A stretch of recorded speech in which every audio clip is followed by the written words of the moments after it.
Just waiting to see if anybody comes on.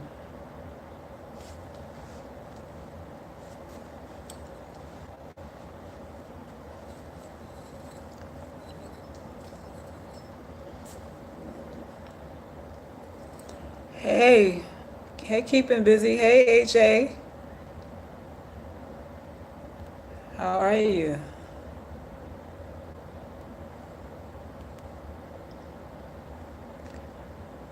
Just giving it a minute.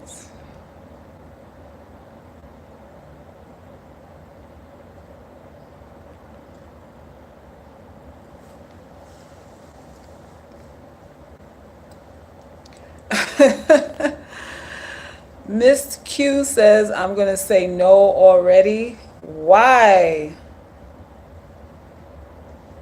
I am live late. I'm trying to see if the connection is different in the evening. It's like it's been crazy. I don't know if it's this new phone that I got. I'm just gonna slip my wrist because this is ridiculous. Technology is just hasn't been my friend lately. So I'm testing a different time to see if participation is different, if technical difficulties are reduced. I'm good, Christina. Thank you. Yes, let's see if it holds up. I don't know. Let's see, HA. So someone's already saying forgiveness is a no bueno. That's what Miss Q says. How do you guys feel about forgiveness? Do you think it's healing to forgive?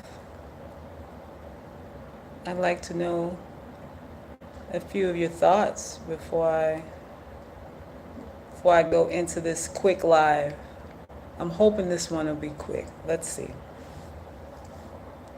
Before my phone starts messing up.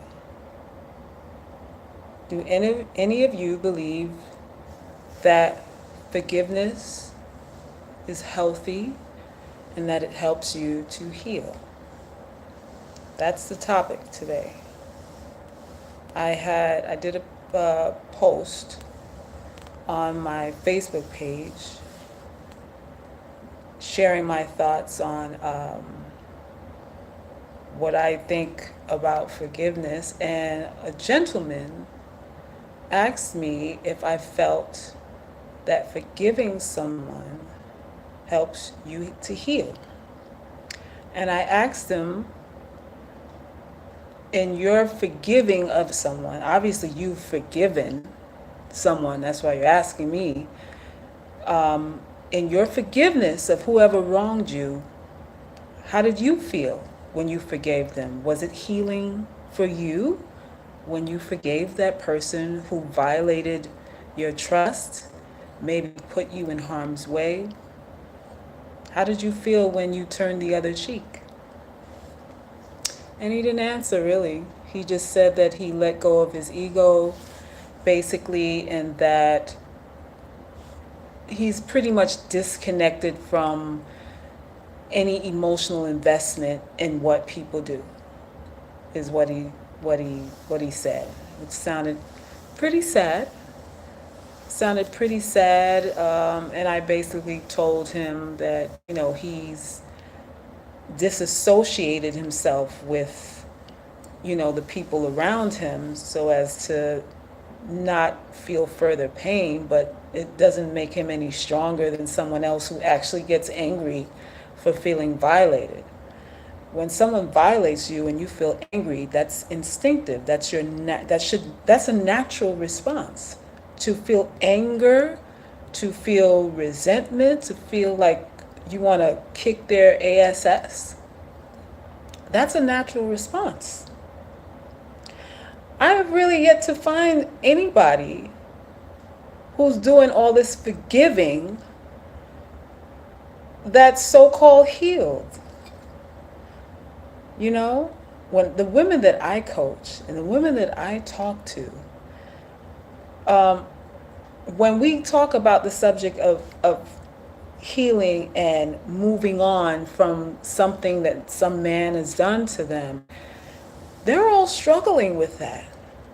They're all trying to find a way to go beyond it, to save their relationships. And, they're trying to get in this mind frame of forgiveness so that they can patch up their relationships. But this, for the most part, it's not coming easy for any of them. Not for any of them. So Mackenzie says, forgiveness of self is healthy, but forgiveness of others has only allowed them to feel they can take advantage of me. It was not healing for me. Yeah, and that's, that's one of my sentiments on that. I think forgiving people who have violated you, although some people say, you do it for yourself, you do it to ease your soul, and, so that you can live without resentment and anger, which is unhealthy, and you get sickly, and, all of that stuff. I think you have a right to change when someone violates you.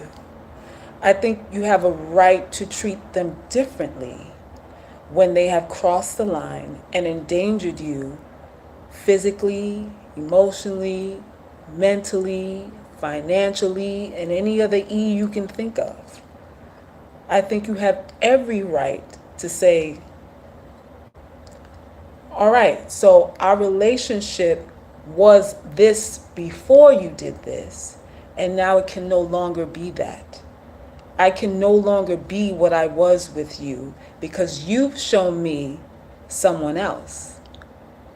You've shown me now that the person I thought I was with, or the person I thought that would never do that, you have now shown me that I was wrong.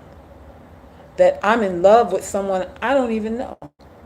So we have to start from ground zero, from the drawing board now.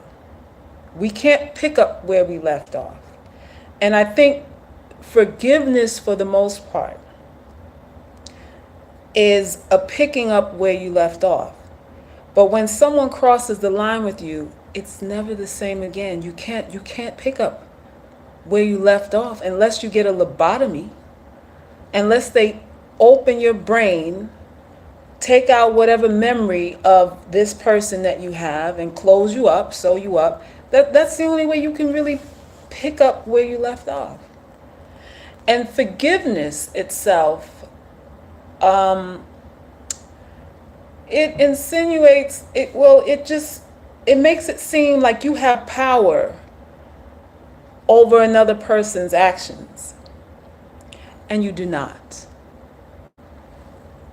One sister, she just contacted me. I'm going to be coaching her. And she says she's struggling to forgive her boyfriend of 4 years. He cheated on her with a friend of hers, a longtime friend of hers.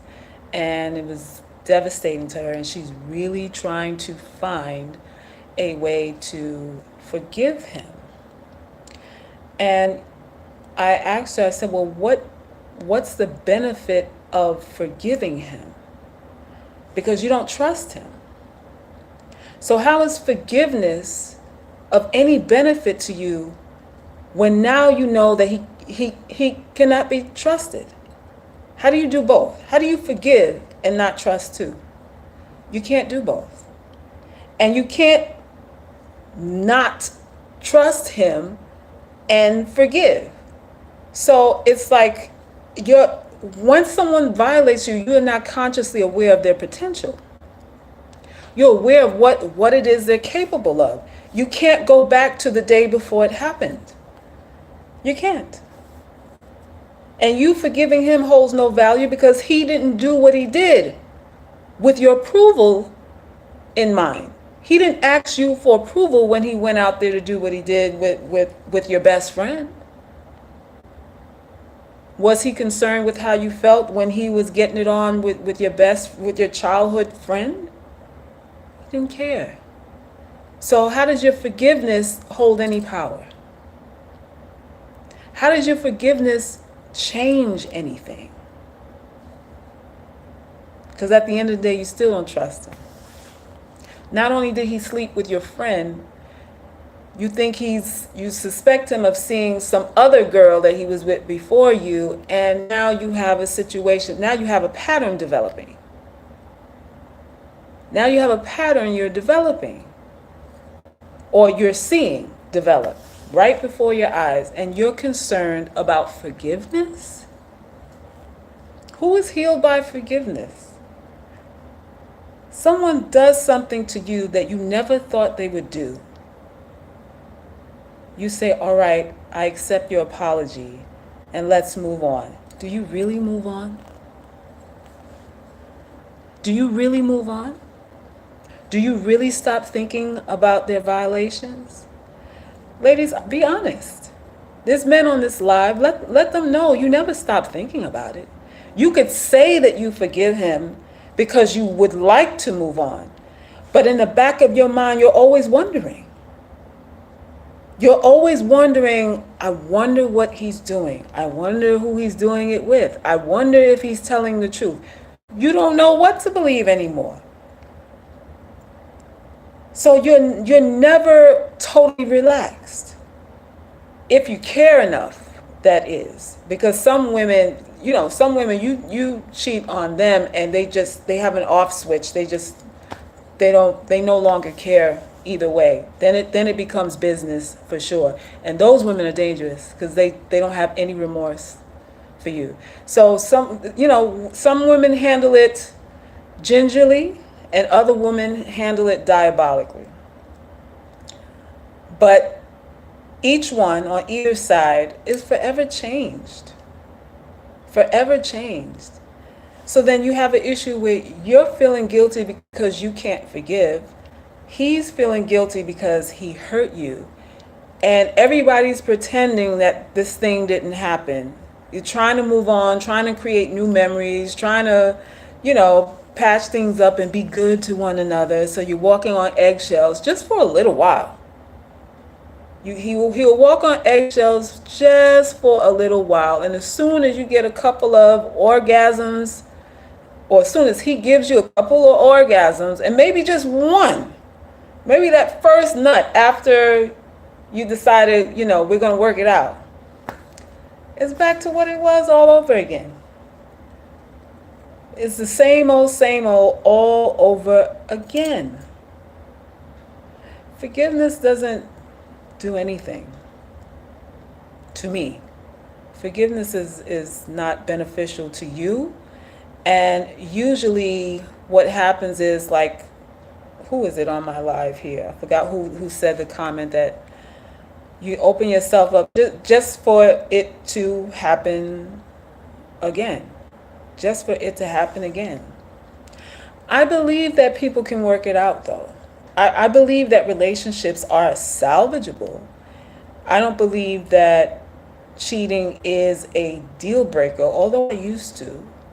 I don't believe that it's an absolute deal breaker because there's other factors involved, especially if you have children and things that you're tied up together with. There's other things to consider, right? There's other things to consider. And in my experience, working with as many women as I have on this particular subject, when I talk to them about coaching them through what they want to do, I always say, listen, whatever it is you want help with, I'm here to do that. If you want to figure out how to work it out, we're going to hash out a plan together to help you patch things up and recalibrate your relationship to save it so that you can still be in it. Or if you want to go, we can also devise an exit strategy where you can transition yourself out the door and you don't have to be out on nobody's park bench to do it. Because we're taking pride, your pride and your ego out the picture, and we're dealing with the bottom line. So whichever it goes, I'm not going to be judgmental and say you have to do X, Y, Z. It's whatever you want to do. And guess what? 9 out of 10 times when I give them that choice, the women always want to know how to work it out. 9 times out of 10, they don't want to leave. They want to know, they want to know first, how can they work it out? How can they patch things up?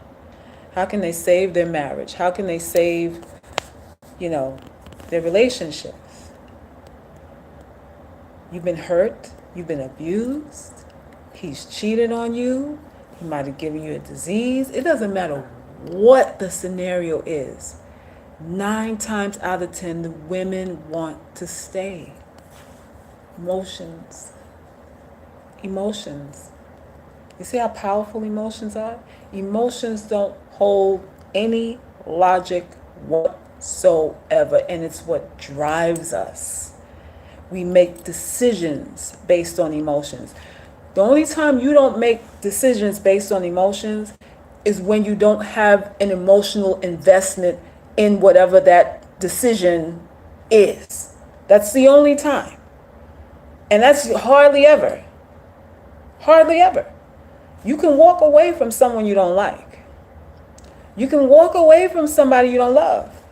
You can walk away from somebody you're not attracted to. You can walk away from somebody who's lousy in bed. It doesn't matter. As long as there's not that emotional pull, it's easy for you to sever the ties. But if there's an emotional attachment there, it's next to impossible. It is near impossible. And you know what happens? When we've been hurt before, it's like we're marked. Like you got a literal cross on you now. You're marked. You have a smudge on your spiritual body, like a literal smudge, or like a crack in your heart, and your blood leaks out. You're never whole again. So what happens is you could even leave him, and the next man that you find is exactly like him. You go subconsciously looking for somebody who reminds you of him. And you repeat this cycle over and over again. That's why for some of you, it's beneficial that you stay, so that you don't put your vagina through extra mileage, unnecessary mileage, because you're just going to end that to go in a situation that is totally identical to it. This is what happens. Frankie says, what does that say about them if they don't want to leave? Low self-esteem? A lot of it is that. A lot of it is that.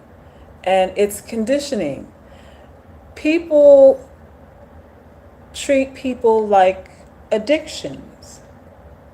Like an addiction. Like if you're addicted to sugar or cigarettes or crack, people use other people just like any other crutch. And you think, well, this is a human being. And people use people as human pacifiers. A lot of times that's what it is, because a lot of times the whole purpose behind you hooking up with somebody is for an escape, is to get away from yourself and explore life in someone else's eyes. You want them to entertain you like a television set, like a TV show, like the Game of Thrones, which I am thoroughly addicted to. Sorry. And we use them for the escape, for the fantasy. We become addicted to what it is they give us. It doesn't have to make sense. As long as we get the escape, we get that fix, especially if they're good in bed, it's a wrap. It's a wrap. They don't even have to treat us good regularly. It could be just every once in a while. Do you know how many women are living in relationships where they only treated well once in a while, and they stick around for that once in a while to come back around again? It's like once every 3 months they have a great day. And because she knows once in a while they have a perfect day, she holds on hoping that somehow that perfect day can stretch itself out or something. This is what we do. People hold on for that once in a while. They build a life around every now and then he treats me good. Every now and then. He's a good guy. And it overshadows everything else that he does. Everything. Frankie said addicted to the illusion. Absolutely. We're all addicted to illusions. All of us are addicted to illusions. Everything that's glittery is what we're attracted to. That's why TV stars make the money that they do. Why are TV stars paid millions and millions of dollars? Because they are magicians. They are performing magic in front of our eyes because they're making us think people who they are not. And not only are they making us think they are who they are not, they're giving us an escape from who we are, and they're giving us representation of what we'd like to be. So I can live vicariously through what's on that screen. You're giving me an escape. You're making me think I could be a superhero, or I could be the girl who gets the guy at the end, or whatever it is. You're giving me hope. I can live out my fantasies through you. And this is what people do in relationships. This is what they do.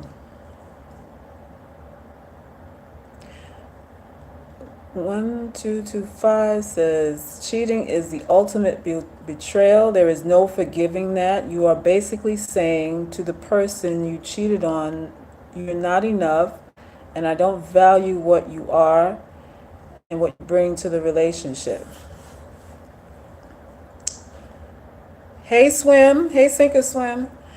Well, that's an ideal way to look at it. And I would say yes, for the most part that is true. But like I'm just explaining, hardly anybody goes into a relationship as a whole being just looking for someone to share the love that they have inside with. Most people want to experience love by making love to other people, or by, whatever they have to offer. They experience love through the offerings of other people because they don't have it within themselves.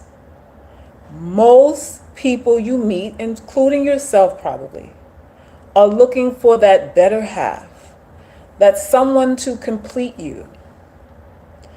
A woman who looks better than you, which is what most men want. Most men want women who are the prize. She's the prize. He wants somebody that represents his wealth, his station in life, or whatever. No matter how physically attractive or unattractive he looks, he's looking to fill the holes. And she in turn is looking for someone to take care of her, love her unconditionally. When she gets up and looks in the mirror every day and doesn't like the size of her nose, or wishes that her hair was straight, or wishes that her waist was small. She goes in the mirror and doesn't like what she sees, but she wants unconditional love from the man who she's giving her body to. We want things from people that we don't have within ourselves. This is most people. This is most of us. We are guilty of that. And the thing is, you're never really quite satisfied doing it that way. No one can really satisfy you in that way. You know how many housewives I know, everything is done for them. They drive in the Benz, they do the spa days and all that kind of stuff. They're taken care of, and they still hate themselves. They still feel insecure. They feel like unworthy of the treatment that they're getting. Even though they wanted it, they got it, and they still feel unworthy. That happens too. That happens too. Self-esteem is a private matter. It happens privately. Frankie says I can be happy single. Yeah. You can. You surely can. But that's not the choice that we make, do we? We want someone else to make us happy. We don't want to have to do that. We don't want to be responsible for our happiness ourselves. We want somebody else to come and make us happy. I think it was who I think it was it Will Smith? I was looking at something the other day where he said he gave up being responsible for Jada's happiness in their relationship. He said he's divorced himself from the responsibility of making her feel whatever it is. You know, he's done with it. And she had to find her happiness on her own. And that is a revelation you guys and gals are gonna have to come to. You're gonna have to eventually come to a point where you realize that nobody can really make you happy. No one can make you love yourself. No one. That is your issue. That is a personal thing to you. And it doesn't matter what they have or what they do. You can still feel dissatisfied and unworthy and unsure. You can still have low self-esteem. Frankie says gated communities and still unhappy. Absolutely. They're out here. Q says men pick up on that very fast, that they don't hold the keys to my happiness. Is that right? How come they pick up so quickly, Q? Do you tell them, or what is it that you do or say to let them know they're not the center of your happiness?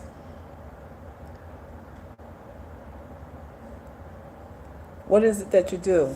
So, you know, it's a thing where you gotta try as best you can to be complete within yourself. And I'm just talking about emotionally. We use other people as breast milk.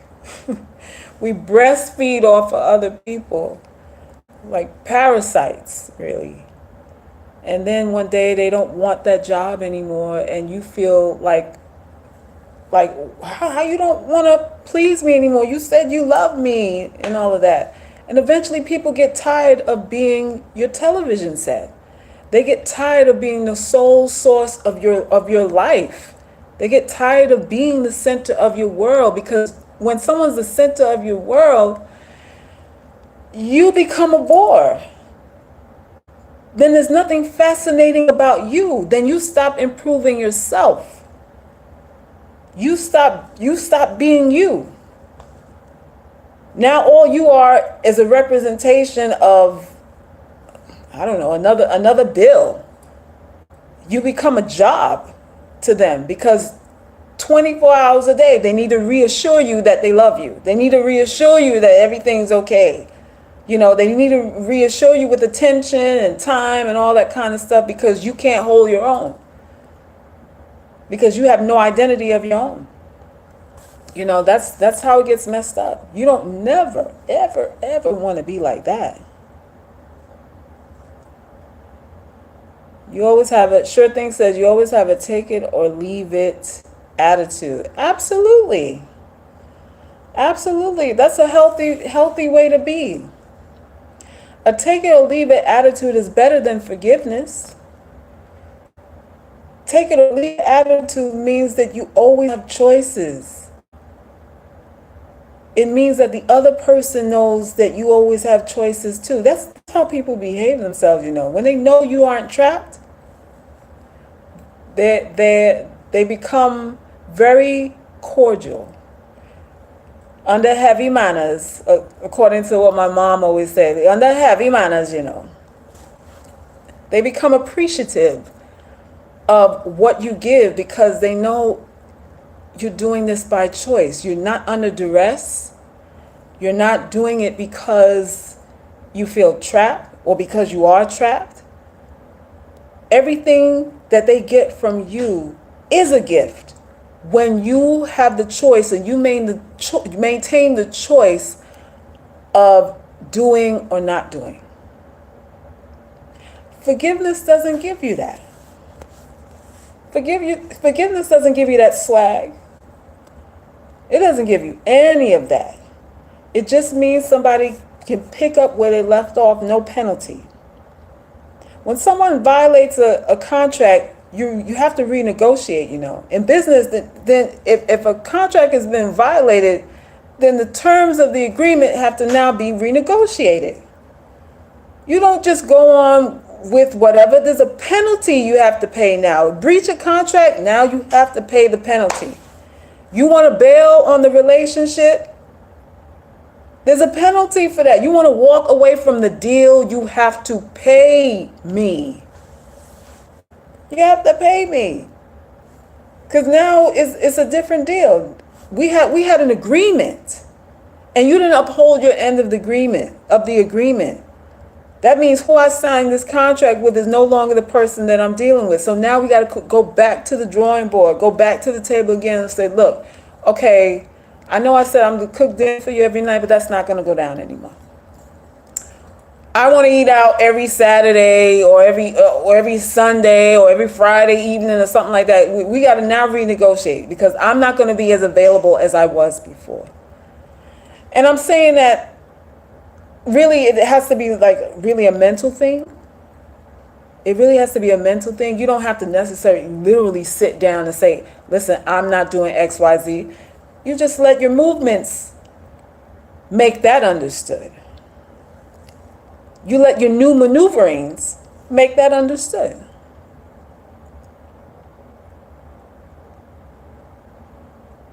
So Frankie says, yes, so true. When dealing with our emotions, funny, I watched Waiting to Exhale.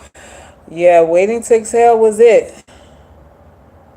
Apologies cost nothing. I have a problem with that.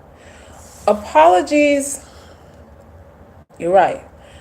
The reason why apologies really don't mean anything because there's no loss involved with that.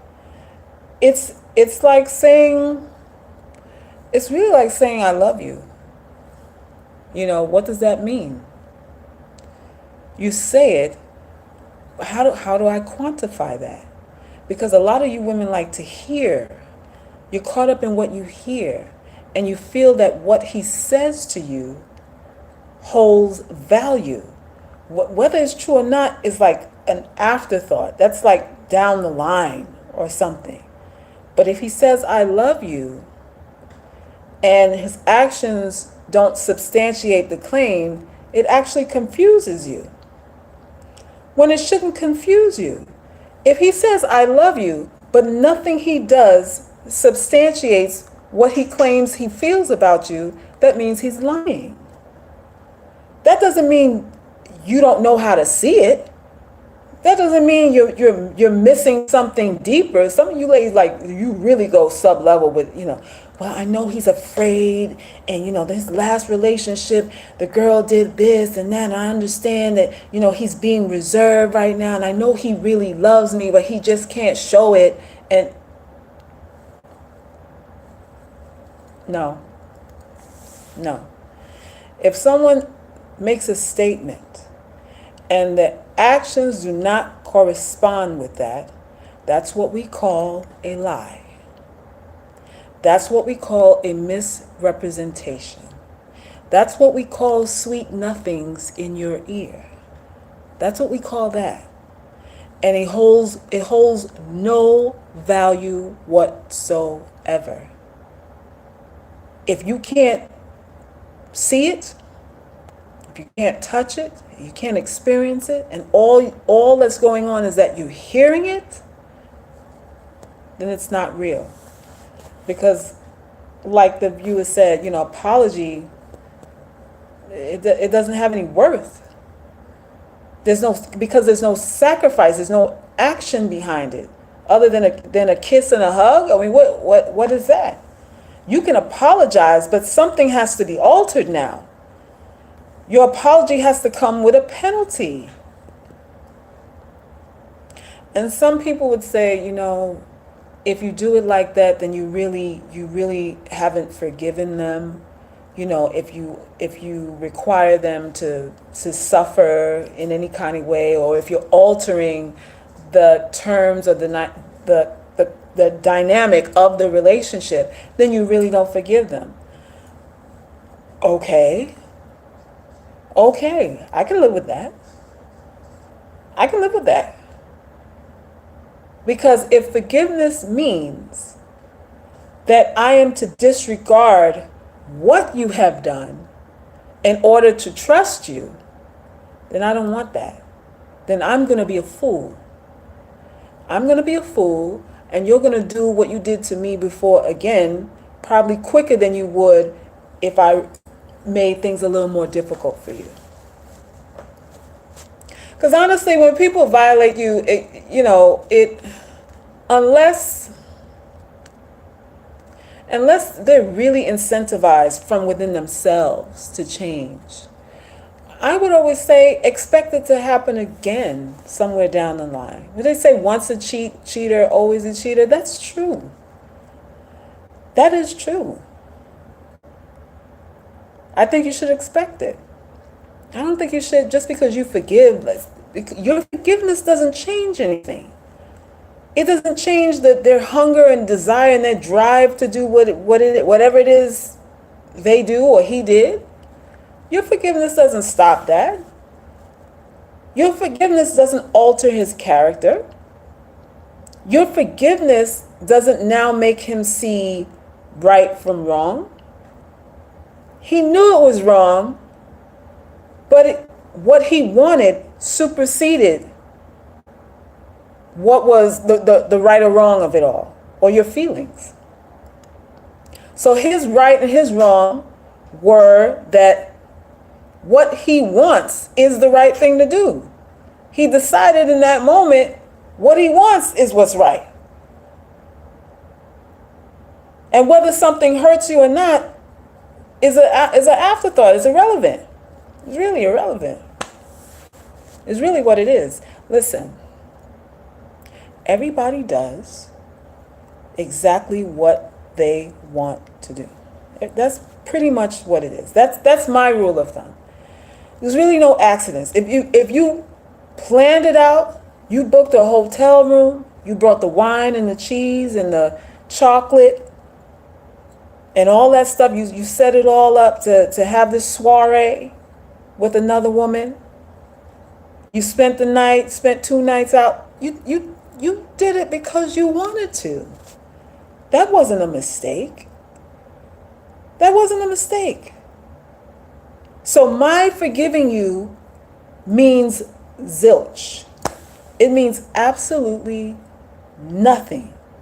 Because whatever drove you to do it is still in you. It's still there. The thinking process, your whole thinking process to carry that out is not washed away with my forgiveness of you. It's not. It's not. So there's no point. Sure Thing says, if you stay, that is forgiving enough. Yeah, it pretty much is. Sink or Swim says, I believe in second chances. After that, it's a wrap. Fool me once, shame on you. Fool me twice, shame on me. Hey, some people have like the three strike rule, right? Some people have it. Second chance is doable, but like I said, I believe you give somebody whatever the violation is to begin with is what they are. It's what they are. I believe that if you approach it as I'm giving this person a second chance, it's only because there's something else that they have that's still of tremendous value to you that's worth sticking around for.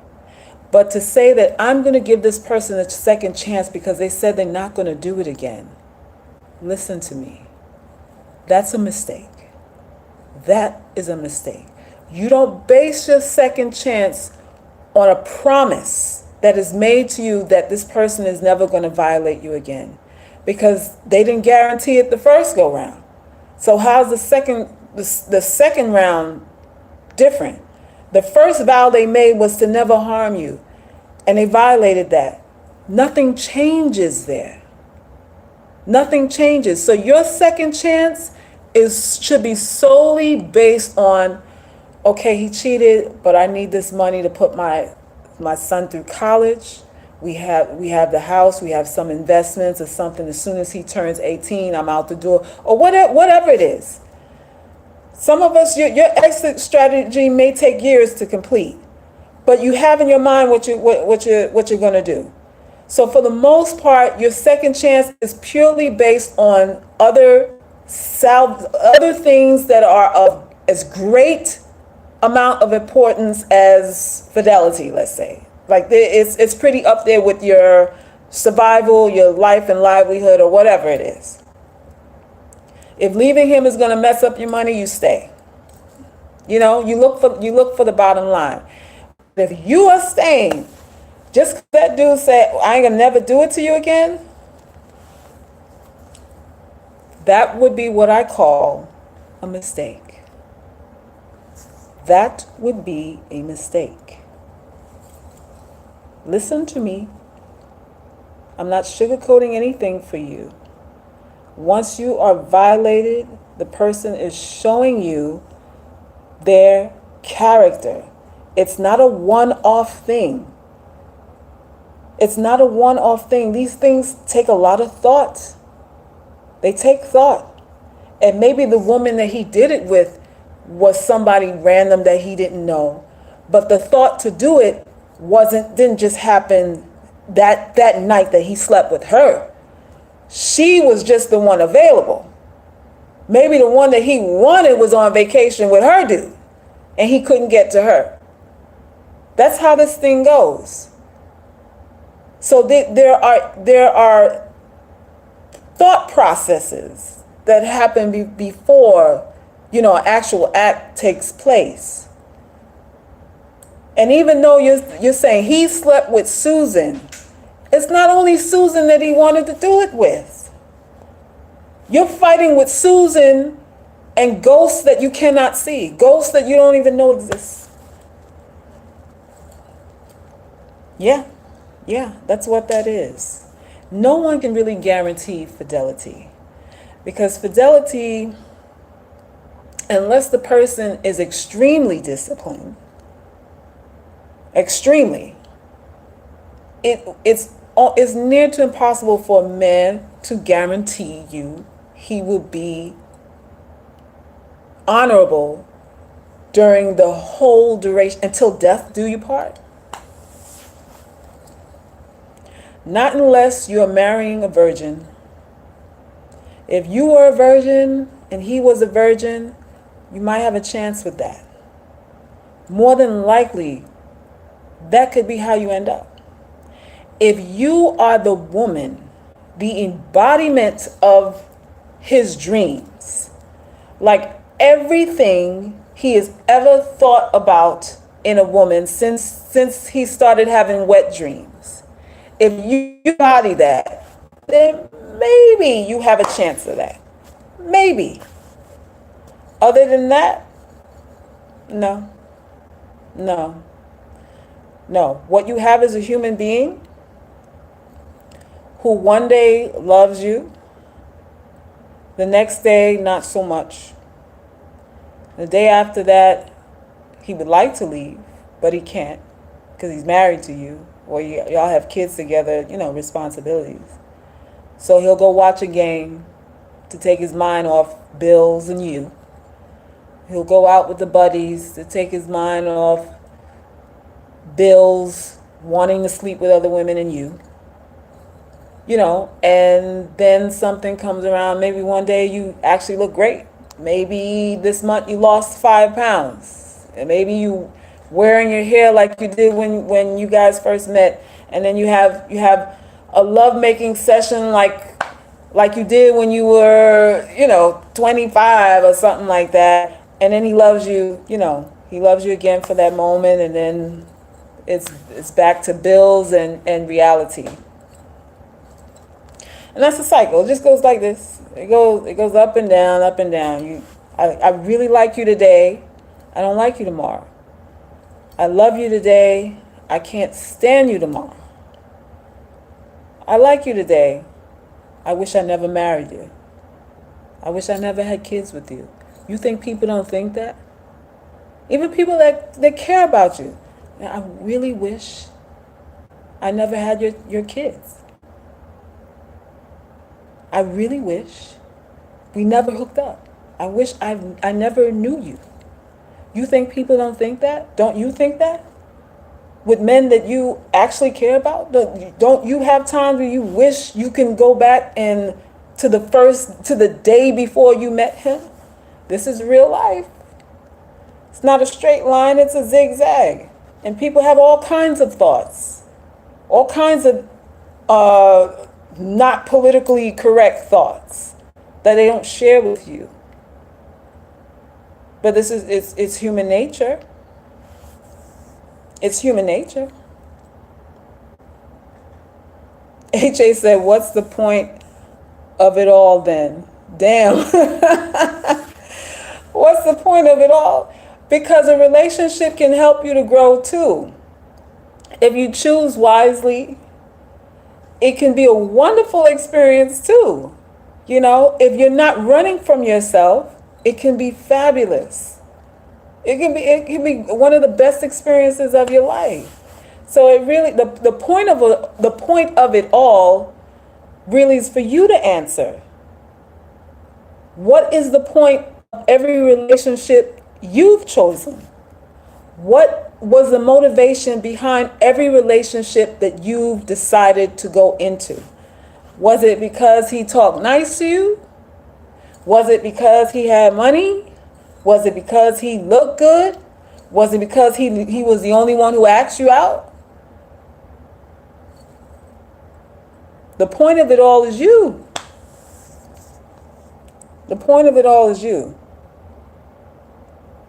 Lady B says, can you talk about if men ever feel guilty or shame for what they do? Or is it just sticking their penis in something with no feeling behind it, they come across cold? Well, men put their feelings into compartments. Women kind of blend everything together. And men don't necessarily put love and sex together. They're like two separate things. What they value and what we value are it's just not the same. So every time a woman, she boasts about her love-making skills and how she's the best this and the best that, like I said before, it doesn't mean anything. Because you could be the best and he still won't put a ring on your finger. You could be the best neck and chin, slobbing all over, saliva dripping all down your chin, snot running out your nose, sweat dripping down because you just going to town. And he could still walk away from you and marry someone who's average. And marry a chick who's below average sexually. It doesn't matter. Oh, I got the good, and my stuff is so tight and it's so this and it's so that. Meaning what? A man can get hard pretty much in anything warm and moist. Hello? He can respond sexually to any hole that is warm and moist. He can finish the job, meaning ejaculate, come, whatever you want to call it, inside of a woman he does not care about. Men do it every day. Every day. So sex and love are not the same, but for us, we blend it in, and we think good lovemaking means that, I'm the cream of the crop. He's gonna be with me because I'm the bomb and I'm the bomb and I'm the bomb. And it doesn't even matter. It doesn't even matter at the end of the day. That's why, using sex as a pawn, it hardly ever works. It hardly ever works. Listen, your vagina only has power if you're what he wants. Let me say it again. Your vagina only has power if you are what he wants. If you are not what he wants, it doesn't matter. It doesn't matter how tight you are. It doesn't matter how skilled you are. It doesn't matter, none of that. You could have a shiatsu massage thing up in that thing. You could let that thing undulate and all that kind of stuff in there. He could still walk away from it. Still. You said that's not true. Men would chase after women with what? Of course, I'm not saying men don't chase. Men chase women for vagina all the time. What are you talking about? If that's what you mean, that's not what I'm saying. That's not what I'm saying. If you have it good, he'll call you. He'll hound you down for it. But what does that mean? What does that mean? He can hound you down and hound other people down too. Yvette said after that they get ghosts. Yep. That's what they do. That's what they do. My phone is about to, let me see. Getting ready to die here. HA says, how do we know for sure that we're the woman that he wants? Well, that's hard to say because there's no real formula. Men's character is different. But I would say placing difficulty is the way to know. You really have to put obstacles in their way. You really cannot be available sexually right away. That's got to be like down the line sometime. I think we rush into sex before we know who he is. Before we really know him as a person, we're already having sex. And the problem, you can't discern anything if you're emotionally attached.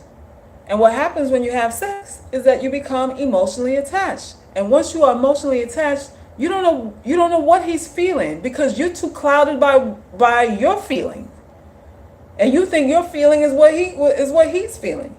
So the only way to maintain objectivity, if you really want to know what's going on, is to really not have sex.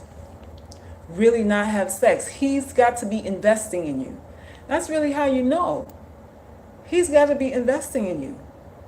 How you know also is how he responds when he doesn't get what he wants.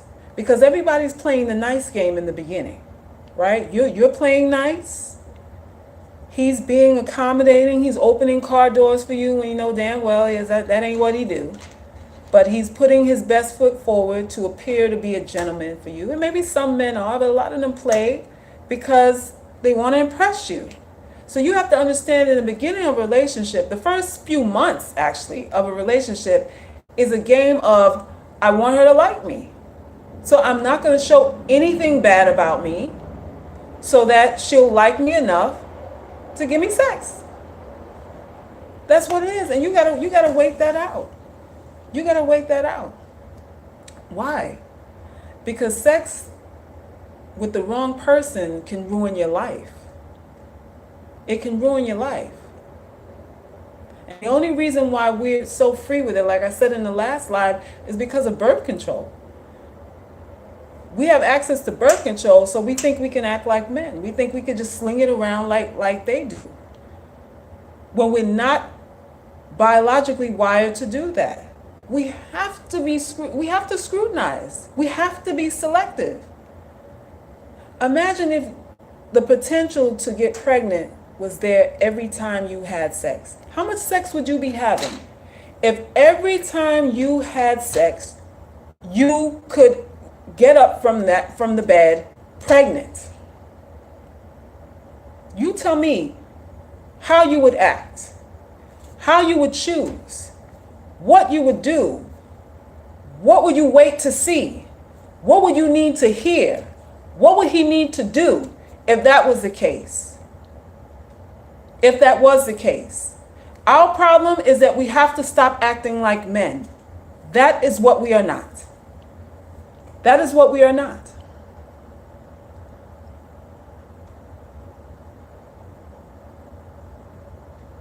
Lady B says, yeah, it's easy to see red flags most of the time, early on. You can, and you do. But again, if you are like caught up like, oh, he's so cute, and all of that frivolous stuff, you'll overlook the things that make you frown. All of us, when we are first courting men, there are signs. There are things that they do that you go, no, I didn't just see that, or I'm gonna pretend I didn't see that. I'm gonna pretend I didn't hear that. And you second guess yourself. You immediately go into, well, I'm overthinking, which is nothing more than it's an admission to yourself that, well, I'm not perfect, right? I'm flawed. So I have to let that pass. Since I'm flawed and I'm not perfect, I shouldn't judge him. You better judge him. You better judge anyone that is going to affect your entire life. Needs to be combed over with a gavel. Supreme Court that ass. You better. You don't judge somebody or let's say, do the non-judgmental approach because you aren't perfect. It has nothing to do with you. You understand your flaws, you understand your hang-ups and all that kind of stuff. It's not about you accepting yourself. You're accepting another person's bag, and whatever proclivities they have, you're saying it's all right because, I'm messed up too. And usually what you're co-signing on, their stuff is more messed up than yours, and here we go with the mess. Here we go with the months and months, years and years of regret. Why did I hook up with him? I should have left. I should have skated off. I should have did this, and I should have. But because you're saying that, well, I'm not a perfect package, automatically means that you need to be accommodating to things that make you uncomfortable. That is not true. That's not true. I got a lot of stuff with me. I'm imperfect out the wazoo. I'm crazy as cat shit too. I contain my crazy and I let it out for a walk like I'm walking the dog sometimes. I let it out when I, in the safety of or the privacy of whatever. I know me. But that doesn't mean because I'm crazy that I'm going to negate the craziness I see in you, especially if your crazy is above mine. Especially if what you do, if your crazy is bigger than mine, we have a problem. Houston, we have a problem. Houston, we have a problem. You cannot be crazier than me. That's my number one rule. Yes, I'm a lunatic, but you cannot surpass my lunacy. And if I see something that make me go, game over, game over. I'm not sitting here like, well, I'm not perfect. So, maybe I should just, let it go and not really make a big deal out of it. Screech. And then be disappointed down the line anyway? Then I'm going to be sorry. Vaginal secretions all over the bed. Sorry, when I could have just done that in the beginning. Say, look, dude, you're a little bit crazier than me. We're not going to work. You and I are not going to work out. You're just a little bit more lunatic than I can handle. It's okay though. We can be friends. You know, call me when you want a Starbucks date or something like that. We can go do hibachi or whatever it is. I'm down for great conversation if you're lonely on a Saturday afternoon. But you're a little bit more batshit crazy than I can handle. It's okay to say that. Every one of you on this live got issues. All of us have issues. But do not think because you have issues, you don't have a right to judge somebody and say, that person's a lunatic. This is not going to work. You have to be okay with saying that. Some of you feel guilty for judging people. How do you go through life without judging people? You have to know what's right or wrong for you. In order to know if somebody is, if their intentions are pure, or if they're telling the truth, do you understand part of that process is knowing yourself? If you are unsure of yourself, how can you know anything? How can you know the intentions of anybody if you're not sure of your own intent? Doesn't work. It all goes back to you. It'll circle around, go around the bend, over the mountain and through the hills and all that stuff, and then it goes right back to you.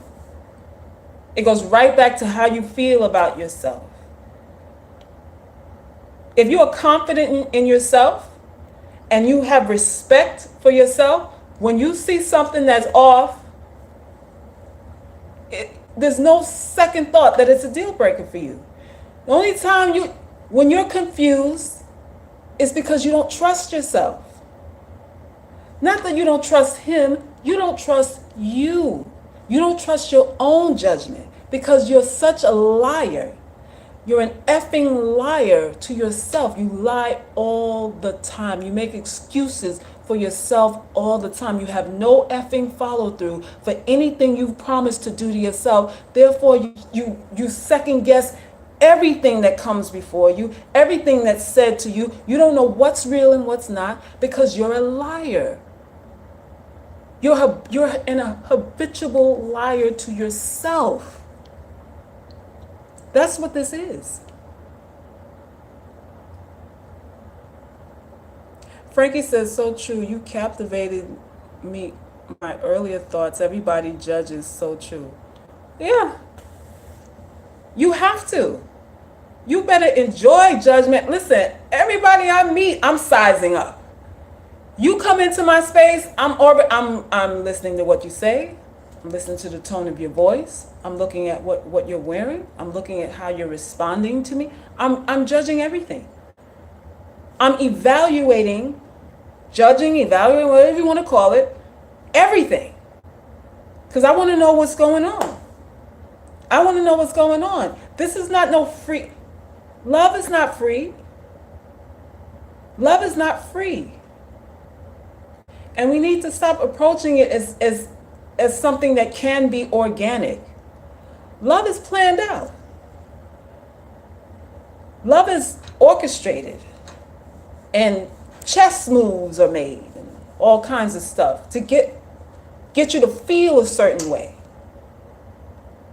While you're thinking it's organic, he's tallying up, how much he may have to spend before he gets in between your knees. How many dinners is it going to take for him to get to the Tootsie Roll center of the Tootsie Pop? He's evaluating what he's going to have to spend. And you're sitting there, well, I'm just going to let it flow. I'm just, I'm not going to ask for anything. I'm not going to expect anything. I'm just going to let things flow. When he's already put a dollar bill over your head. When he's already put a dollar amount over your head. Hello? Hello? Come on now.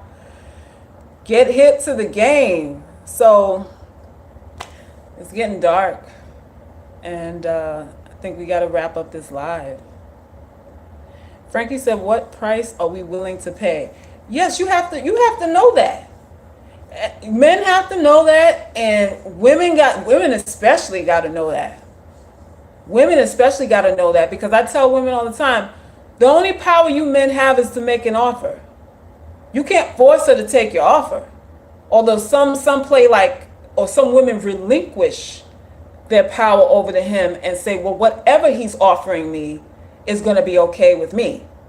But all men can do is say, here, this is what I think you're worth. And you either respond in kind and say, well, I agree with you. Let's get it on. Or hold that thought. When you get a better deal, get back to me. When you get your life together, come back and see me. When you get the job or the promotion or whatever it is, my number is still the same. Holler at me. That's it. That's it. Yeah, everybody, there's 34 people in here. I need 34 likes before I go. Don't just parasite this live without showing some love. You're on here all of this time. Give me some love. I'm giving you priceless jewels here that you're not going to find on no makeup channel and none of these other channels that tell you to wear heels and Spanx, and you're going to get you a rich man. I'm not into all of that. I'm into get your mind right. Get your mind right. Lady B says, do they ever feel guilt and shame? Lady B, if they do, I would say, what do you do with that? If someone does something to you and feels guilt afterwards, is that valuable to you? Can you use that? Can you go to the bank with their guilt and shame? Because you really want to know if they have remorse. You really want to know if they have feelings. Because you really believe in this unconditional love thing. You really believe in it. And it's a nice thought.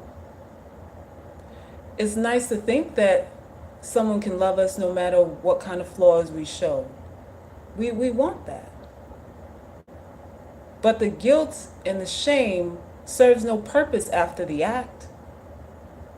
If you do something to violate my trust in you, then your guilt and shame doesn't mean shite to me.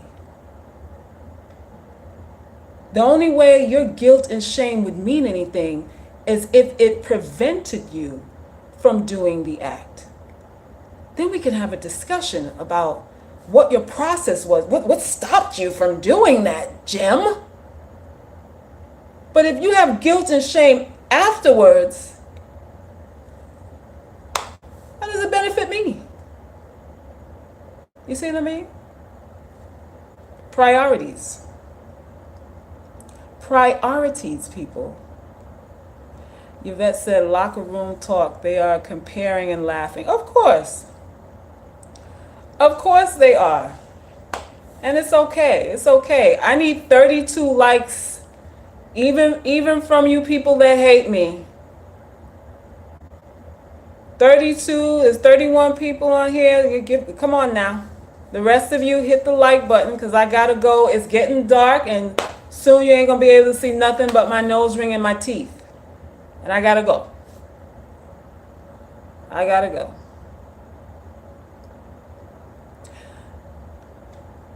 Lady says, no, I don't believe in unconditional love. Oh, you don't? But you are, I never thought about it like that. So, I mean, so then why do you want to know about the guilt and shame thing? What's that about? Julian says, what's my Amazon link? I don't have an Amazon link. Is it for products or to donate? Like what? All of my links are in the description of this live. My website, iloveherart.com. The links to my ebooks, donate button, everything is there. the products. Go in the description box of this live. It'll be there when I don't know if you can see it now or when I hang up, but you see all the links to that stuff right here. All the stuff is directly linked to my personal website. So you guys, that ends this talk, and I appreciate all of you. Frankie said they must haven't seen your artwork. Really impressive. To hate you is to love you. Maybe they haven't. I feel like I'm a very dynamic, I'm a Renaissance woman of sorts. You know, I do a lot of things because I'm not afraid to do anything. And I realize that in this life, everything that we are is based on habit. So if I want to be somebody else, all I have to do is start doing something else and making that a habit in my life, and voila, I'm somebody else. I could call myself another thing.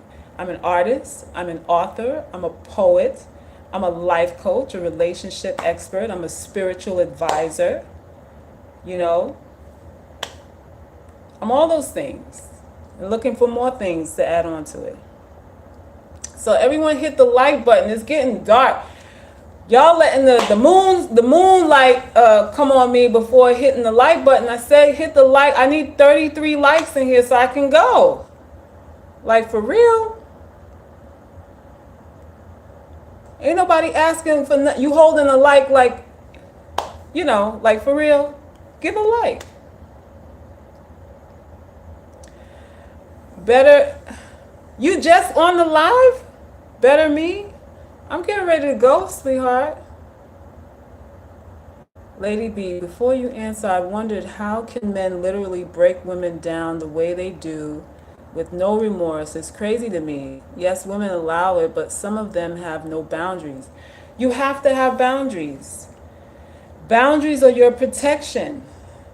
Boundaries curtail a lot of mischief making and a lot of assumptions. It alters people's behaviors a little bit. A little bit.